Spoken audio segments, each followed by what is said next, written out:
చూస్తారు. ఒక మాట పొరపాటున అన్న ఏదన్నా మనస వాచ కర్మణ పొరపాటుని యువతల వాడికి బాధ కలిగించిన తక్షణమే ఆ సంఘటన గుర్తొస్తుంది నాకు. ఆ పుస్తకం వాడు పెడితే అదని ఆరోగ్యించాలి అన్నం తింటున్నావా గడ్డి తింటున్నావా అని. అది అప్పుడు జరిగింది కాదు, ఇప్పుడు జరుగుతున్నది. ఎప్పుడు జరుగుతుంది ఆ సంఘటన అంటే అది ఇన్స్పిరేషన్ అంటారు.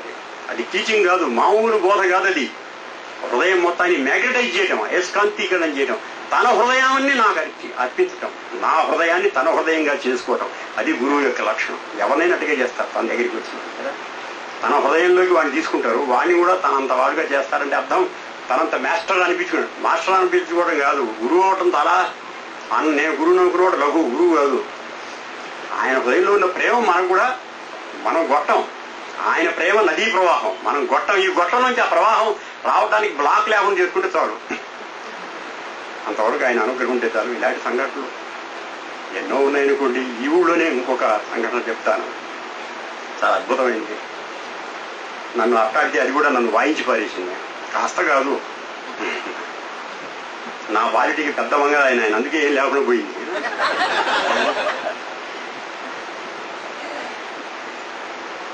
మా లక్ష్మణరావు గారి మీద నా కోపం ఉండేది చిన్నప్పుడు, 72, 73 ప్రాంతంలో.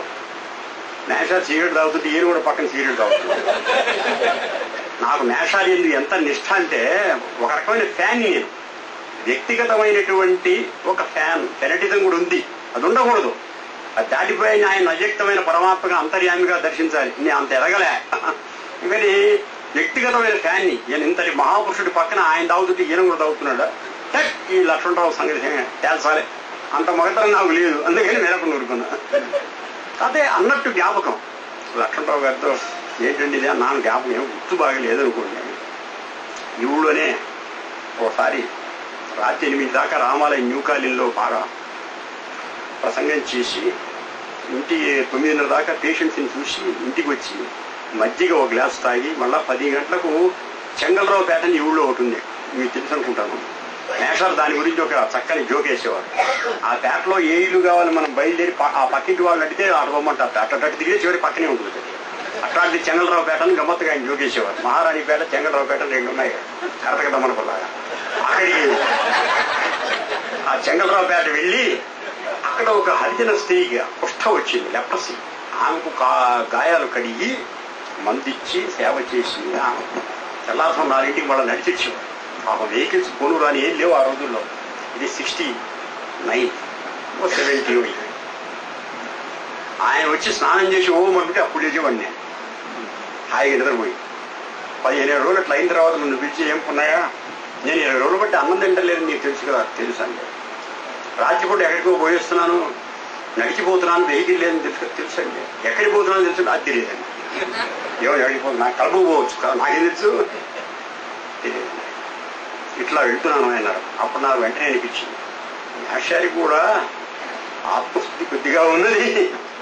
ఇట్లా ఫలాని హరిజన స్త్రీకి సేవ చేసి వస్తున్నాడు, కుష్ఠరోగికి సేవ చేయడం సామాన్యం అంటే మహాత్ముడు చేశాడు అట్లా అని ఉంది మేషారి కూడా అని అనుకుని ఎవరైనా నాకు కూడా ఆత్మస్థితి ఉంది నువ్వు అనుకుంటున్నావు కదా అన్నాడు. బాబు అట్లాంటి ఎన్నో సంఘటనలు మా అనుకోని ధనామని. ఓసారి ఎంఏ పరీక్షలకు పోతున్నా, ఇక్కడ ఎంఏ ప్రైవేట్కి రాశా. పరీక్షలకు పోయేటప్పుడల్లా ఆయన పాదాలకు దండం పెట్టిపోవటం అలవాటు. పరీక్ష వ్యాస కావాలని తగు కోరికలు ఉంటాయి కదండి.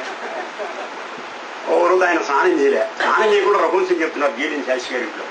నేను స్నానం చేసి సుస్నాథుల్ని సంధ్యావం చేసుకుని వచ్చాను. ఇప్పుడు ఆయన స్నానం చేయలే. స్నానం చేయని పాదాలకు నా శిరస్సు వంచేట వంతనట్ట చచ్చాను. ఇప్పుడు చెప్పండి, ఇది ఎంతో పెద్ద సమస్య. ఆ గడప అవతలోకాలు యువతలోకాలు ఉన్నాయి. ఆయన అర్థం చేసుకున్నారు. వెంటనే అన్నారు, ఏమో స్నానం చేయలేదు కాబట్టి గురువు గారి పాదాలకు దండం పెట్టదామా వద్దా అని ఆలోచిస్తున్నావు కదా, ఏం పర్వాలేదులే, పెట్టు పర్వాలేదు అన్నారు.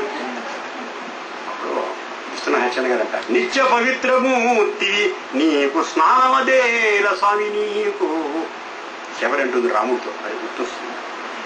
అంటే అదే లేదండి, ఎక్కడికి వెళ్ళొస్తున్నామో తెలుసు అన్నారు. అప్పుడు అన్నారు, మరి అన్నం లేకుండా నిద్ర లేకుండా నడిచిపోయి ఆమె సేవ చేస్తున్నాను, నువ్వు ఇట్లా చేయగలవా? నేను చేయలేనండి అన్న.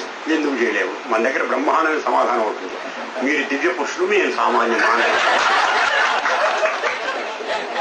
మీరు దివ్యాంశ సంభూతులు, పైనుంచి వచ్చారు వైకుంఠం. విశిష్టార్థ అయితే టర్మినాలజీ ఉంటుంది, పరమపదం అంటారు. నా పొంద నిత్య సూర్యులు అర్థం కాని తరం సరి వాడుతుంటారు. కమ్యూనిస్టులు వాళ్ళు, విశిష్టాద్వైతులు వాళ్ళు, అద్వైతులు అందరూ ఎవరి టర్మ్స్ వాడి ఎవరికి అర్థం కావాలి. మామూలు మన లోకానికి దిగరు.